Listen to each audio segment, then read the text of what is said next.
それではこれからマドレーヌ教会をご紹介いたします。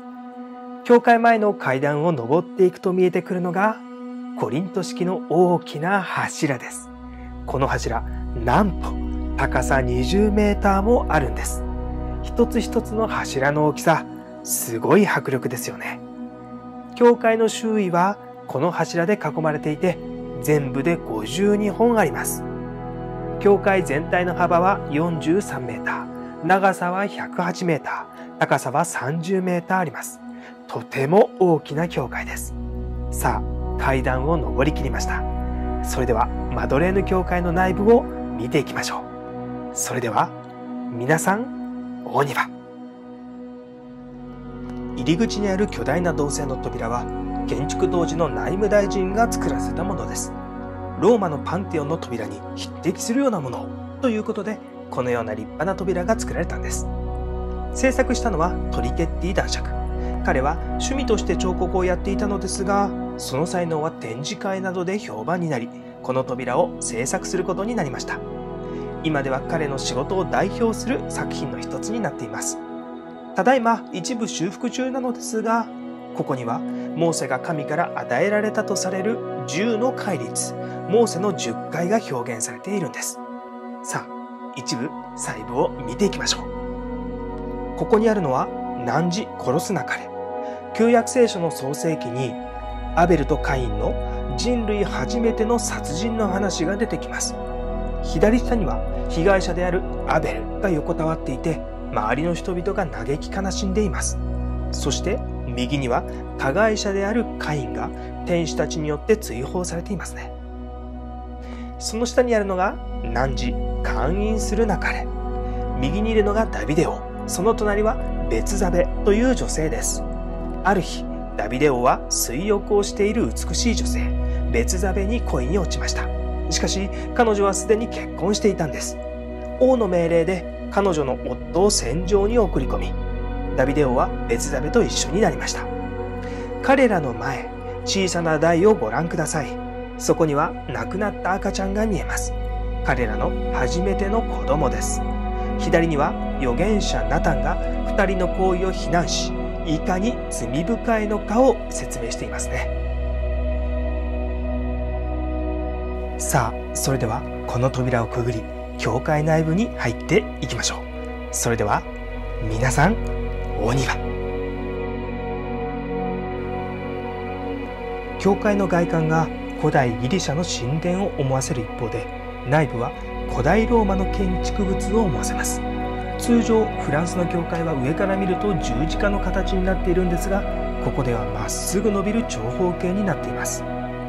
ステンドグラスの代わりに大理石や黄金の装飾で教会内部は飾られています。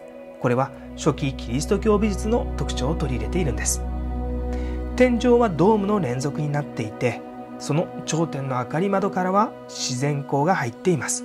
これもローマのパンテオンのドームがモデルになっているんですね。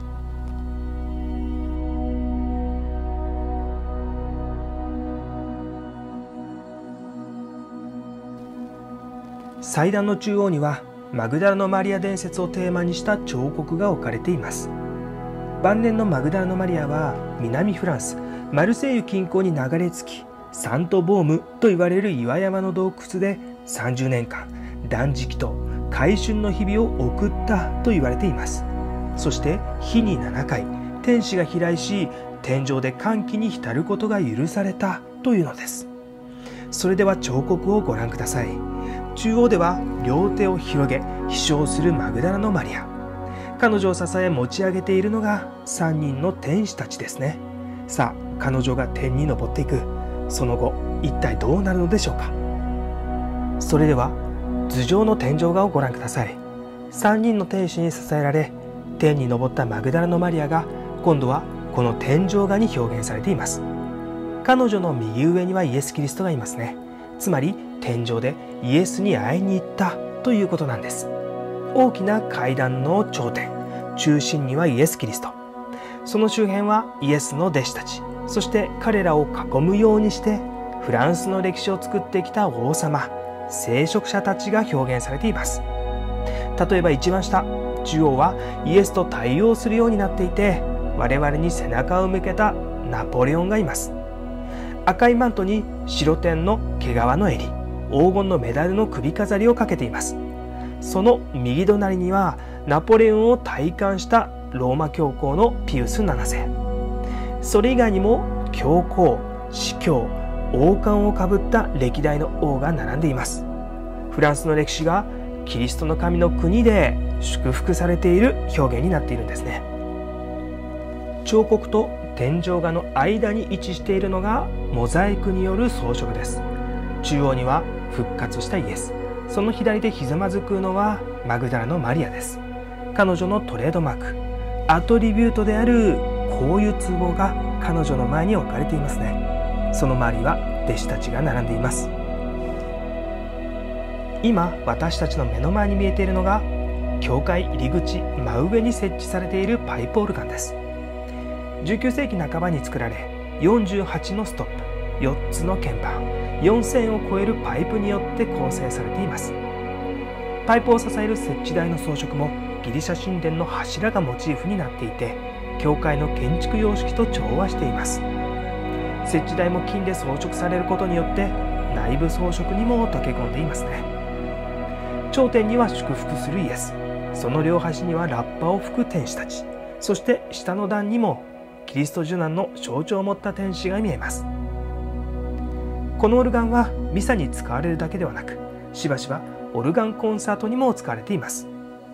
マドレーヌ教会のオルガンは信者と教会を音楽で結びつけるだけでなく、宗教音楽という文化を保存し発展させていく役割を担っているんです。マドレーヌ教会は有名アーティストのお葬式が行われることでも有名です。1849年、この教会でフデリック・ショパンの葬儀が行われました。その時に演奏されたのはモーツァルトのレクイエムでした。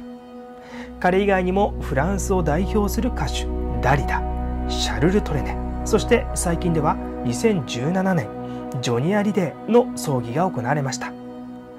ジョニー・アリデーといえばエルベス・プレスリーなどのカバー曲を歌い有名になりましたよね。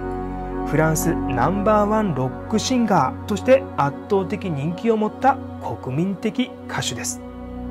2017年12月9日に行われたジョニー・アリデーの葬儀以来、毎月9日はジョニーのファンたちが集まる教会になっています。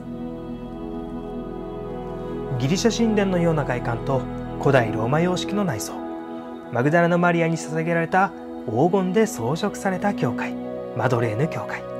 オペラ座界隈を散策する際にはぜひ足を伸ばしてくださいね。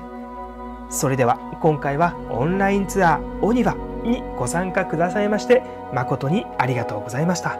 また次のオニバツアーでお会いしましょう。